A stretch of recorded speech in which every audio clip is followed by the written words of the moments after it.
Olá, graça e paz, bom dia, boa tarde, boa noite para você que está comigo na leitura da Palavra de Deus. Como é bom ter você comigo hoje, domingo, dia de ir à casa do Senhor. Vamos que vamos, escola bíblica dominical e à noite um culto de adoração e louvor ao nosso Deus.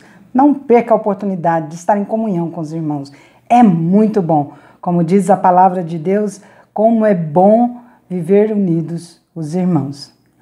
E como diz o salmista Davi, alegrei-me quando me disseram, vamos à casa do Senhor. Vamos? Então vamos à leitura de hoje. Que bom você que está começando hoje no canal. Muito bem-vindo. Que bom, que maravilha ter você conosco. Vai lá atrás, vê os vídeos desde o dia 1º e acompanhe com a gente a leitura. Vá lendo dois por dia e você vai nos acompanhar rapidinho, chegar onde nós estamos junto conosco. Vamos que vamos? Janeiro 22, hoje o último dia também de apresentar seu amigo aqui no canal, né? O seu amigo se apresentar no canal, para sorteio dia 25. Gênesis 44, do versículo 1 até o capítulo 45, versículo 28. E o nosso bom e fiel Senhor conosco. Vamos? Então José deu a seguinte ordem ao administrador do palácio: coloque nos sacos que eles trouxeram todo o cereal que puderem carregar, e coloque o dinheiro de cada um de volta no saco. Depois coloque meu copo de prata na boca do saco de mantimento do mais novo, junto com o dinheiro dele. O administrador fez tudo conforme José ordenou. Assim que amanheceu, os irmãos se levantaram e partiram com os jumentos carregados. Quando haviam percorrido apenas uma distância curta e mal haviam saído da cidade, José disse ao administrador do palácio: vai atrás deles e detenha-os. Quando os alcançar, diga-lhes: por que retribuíram o bem com o mal? Por que roubaram o copo de prata do meu senhor, que ele usa para prever o futuro? Vocês agiram muito mal. Quando o administrador do palácio alcançou os homens, repetiu para eles as palavras de José. Do que o Senhor está falando? Disseram os irmãos. Somos seus servos e jamais faríamos uma coisa dessas. Por acaso não devolvemos o dinheiro que encontramos nos sacos? Nós o trouxemos de volta da terra de Canaã. Por que roubaríamos ouro ou prata da casa do seu senhor? Se encontrar o copo de prata com um de nós, que morra quem estiver com ele, e nós, os restantes, seremos seus escravos. Sua proposta é justa, respondeu ele, mas apenas aquele que roubou o copo de prata se tornará meu escravo. Os outros estarão livres. Sem demora, eles descarregaram os sacos e os abriram. O administrador do palácio examinou a bagagem de cada um, começando pelo mais velho até o mais novo. E o copo foi encontrado no saco de mantimento de Benjamim. Ai, que ruindade, que maldade, né, gente? Que susto que eles tomaram aqui. Quando os irmãos viram isso, rasgaram as roupas. Depois colocaram a carga de volta sobre os jumentos e retornaram à cidade. José ainda estava em seu palácio quando Judá e seus irmãos chegaram. E eles se curvaram até o chão diante dele. O que vocês fizeram? Exigiu ele. Não sabem que um homem como eu é capaz de prever o que vai acontecer? Judá respondeu: meu senhor, o que podemos dizer? Que explicação podemos dar? Como podemos provar nossa inocência? Deus está nos castigando por causa da nossa maldade. Todos nós voltamos para ser seus escravos, todos nós, e não apenas nosso irmão, com quem foi encontrado o copo de prata. José, no entanto, disse: eu jamais faria uma coisa dessas. Apenas o homem que roubou o copo será meu escravo. Os outros podem voltar em paz para a casa de seu pai. Então Judá deu um passo à frente e disse: por favor, meu senhor, permita que seu servo lhe diga apenas uma palavra. Peço que não perca a paciência comigo, embora o Senhor seja tão poderoso quanto o próprio faraó. Meu senhor perguntou a nós, seus servos: vocês têm pai ou irmão? E nós respondemos: sim, meu senhor. Nosso pai é idoso e tem um filho mais novo, nascido em sua velhice. O irmão desse filho, por parte de pai e mãe, morreu. Ele é o único filho de sua mãe e nosso pai o ama muito. O Senhor nos disse: tragam-no aqui para que eu possa vê-lo com os próprios olhos. E nós respondemos: meu senhor, o rapaz não pode deixar o pai, pois se o fizesse, o pai morrerá. Mas o Senhor nos disse: vocês não me verão novamente, se não trouxerem seu irmão. Assim voltamos para seu servo, nosso pai, e contamos a ele o que o Senhor tinha dito. Passado algum tempo, quando ele disse: voltem e comprem mais mantimentos, nós respondemos: só podemos voltar se nosso irmão mais novo nos acompanhar. Não temos como ver o homem outra vez, a menos que nosso irmão mais novo esteja conosco. Então meu pai nos disse: como vocês sabem, minha mulher teve 2 filhos e um deles foi embora e nunca mais voltou. Sem dúvida foi despedaçado por algum animal selvagem e eu nunca mais o vi. Se agora vocês levarem de mim o irmão dele e lhe acontecer algum mal, vocês me mandarão velho e infeliz para a sepultura. E agora, meu senhor, não posso voltar para a casa de meu pai sem o rapaz. A vida de nosso pai está ligada à vida do rapaz. Quando ele vir que o rapaz não está conosco, morrerá. Nós, seus servos, seremos de fato responsáveis por mandar para a sepultura seu servo, nosso pai, em profunda tristeza. Meu senhor garantia a meu pai que levaria o rapaz de volta. Disse-lhe: se não o trouxer de volta, carregarei a culpa para sempre. Por isso peço ao Senhor que me permita ficar aqui como escravo no lugar do rapaz e que o deixe voltar com os irmãos dele, pois como poderei voltar a meu pai sem o rapaz? Não suportaria ver a angústia que isso lhe causaria. José não conseguiu mais se conter. Havia muita gente na sala e ele disse a seus assistentes: saiam todos daqui. Assim ficou a sós com seus irmãos e lhe revelou sua identidade. José se emocionou e começou a chorar. Chorou tão alto que os egípcios o ouviram, e logo a notícia chegou ao palácio de Faraó. Sou eu, José, disse a seus irmãos. Meu pai ainda está vivo.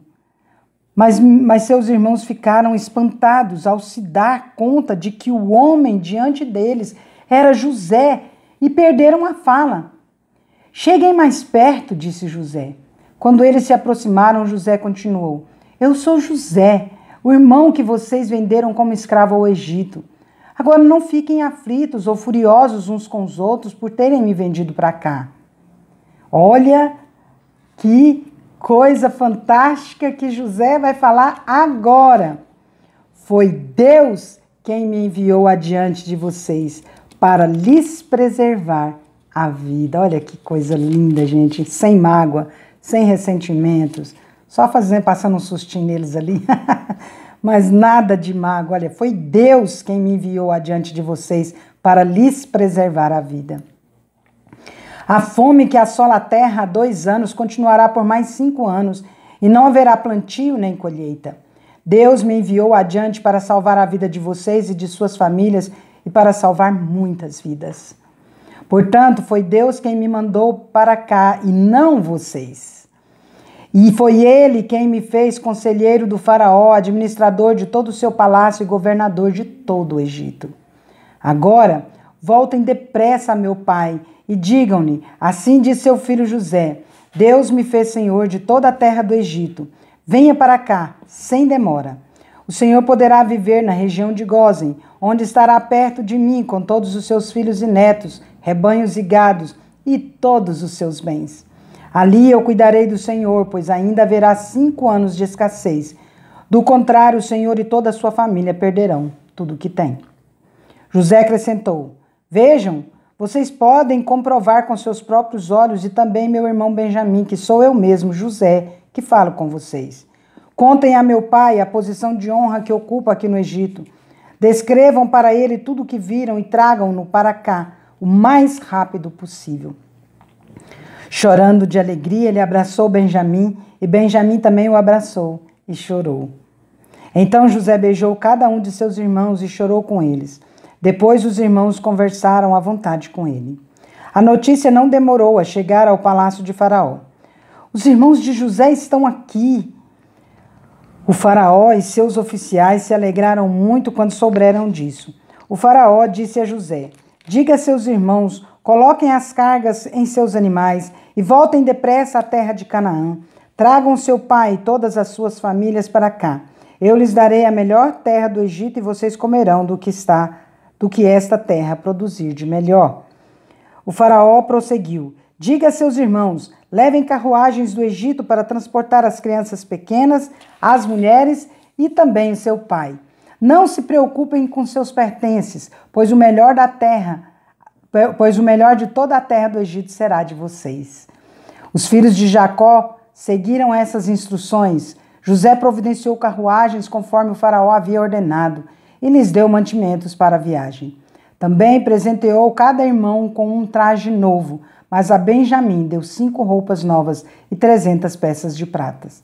E a seu pai enviou 10 jumentos carregados com os melhores produtos do Egito e 10 jumentas carregadas com cereais, pães e outros mantimentos para a viagem. Depois José se despediu de seus irmãos e, enquanto partiam, disse a eles: não briguem no caminho por causa do que aconteceu. Eles saíram do Egito e voltaram ao seu pai, Jacó, na terra de Canaã. José ainda está vivo, eles disseram ao pai. É o governador de toda a terra do Egito. Jacó ficou atônito com a notícia. Não podia acreditar. Quando, porém, repetiram para Jacó tudo o que José lhes tinha dito, e quando ele viu as carruagens que José havia mandado para levá-lo, encheu-se de ânimo. Então Jacó exclamou: deve ser verdade. Meu filho José está vivo. Preciso ir vê-lo antes que eu morra. Que linda história, gente. Vamos lá, continuando, Mateus capítulo 14, 13 a 36. Você que está chegando aqui no nosso canal, nós estamos lendo a Bíblia 365 dias. Essa Bíblia será presenteada a todos que participarão dos sorteios e forem contemplados. Quem já ganhou, algumas pessoas já ganharam, né? 13 pessoas já ganharam essa Bíblia aqui do nosso canal e estão já acompanhando a leitura desde o começo. Então agora vocês que estão participando serão contemplados com essa Bíblia quando sorteados, tá bom? Essa Bíblia nos dá esse tipo de leitura. Agora nós vamos ler Mateus, capítulo 14, versículos de 13 a 36. Logo que Jesus ouviu a notícia, partiu de barco para um lugar isolado, a fim de ficar só. As multidões, porém, descobriram para onde ele ia e o seguiram a pé, vindas de muitas cidades. Quando Jesus saiu do barco, viu a grande multidão. Teve compaixão dela e curou os enfermos. Ao entardecer, os discípulos foram até ele e disseram: este lugar é isolado, já está ficando tarde. Mande as multidões embora, para que possam ir aos povoados e comprar comida. Não há necessidade, disse Jesus. Providenciem vocês mesmos alimentos para elas. Eles responderam: temos apenas 5 pães e 2 peixes.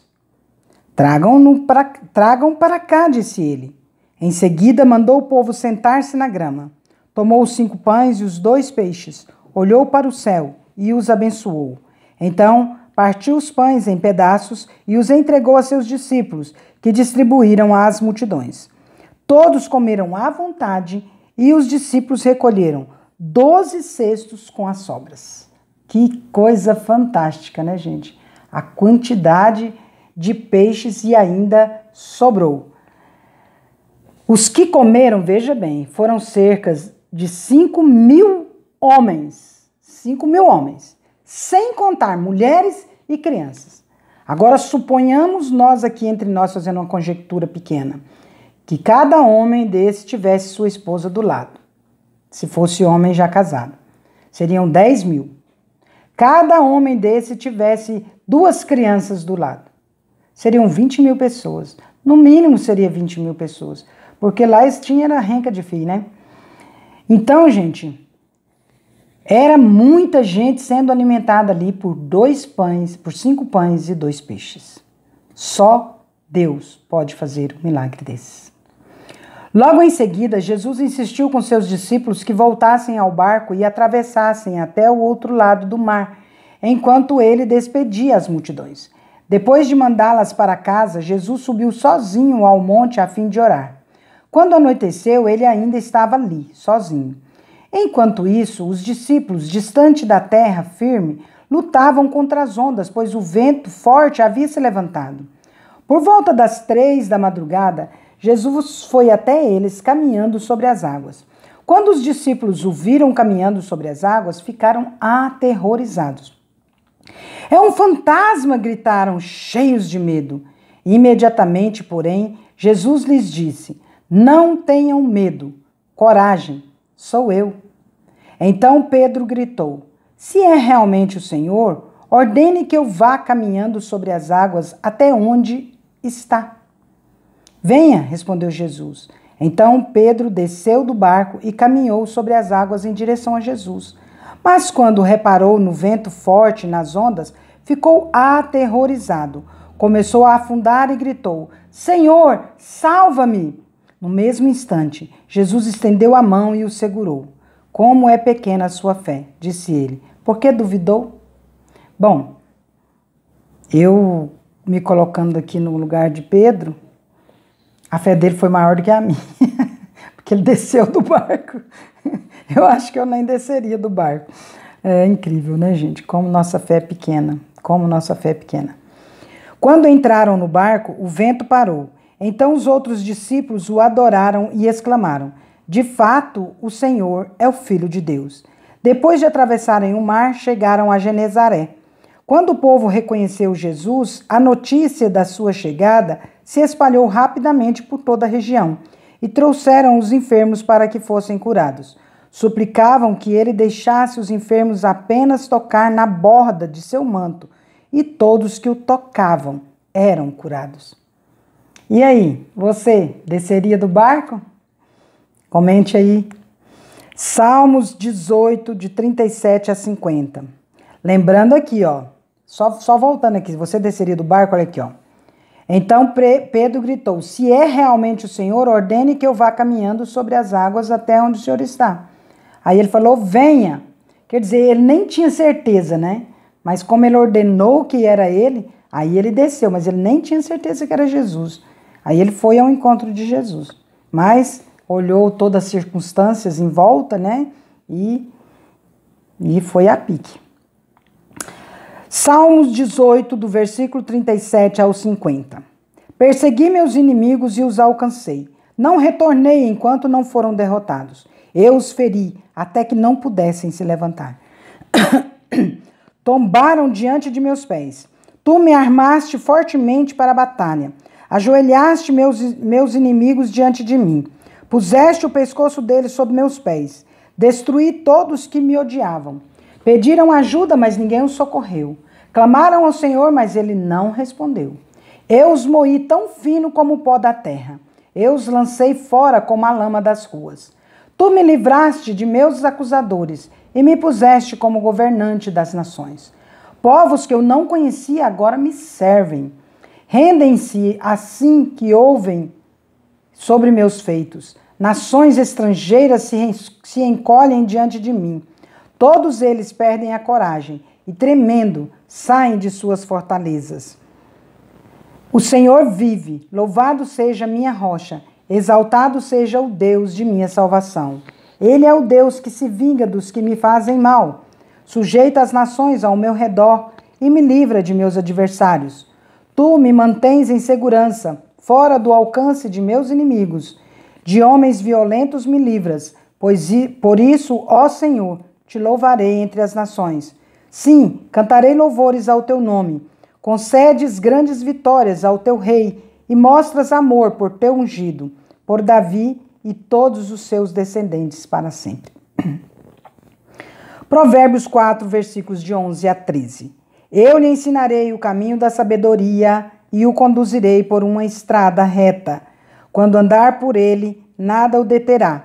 Quando correr, não tropeçará. Apegue-se às minhas instruções e não as solte. Guarde-as bem, pois são a chave da vida. Oh, glória a Deus! Encerramos mais um dia a nossa leitura. Que bom que você estava comigo. Fico muito feliz. Mas, finalmente, irmãos, tudo que é verdadeiro, tudo que é respeitável, tudo que é justo, tudo que é puro, tudo que é amável, tudo que é de boa fama, se alguma virtude há e se algum louvor existe, seja isso que ocupe o vosso pensamento, em nome de Jesus. Amém? O que você vai dizer hoje para quem está aí perto de você? Deus é justo e bom, com certeza. Vamos?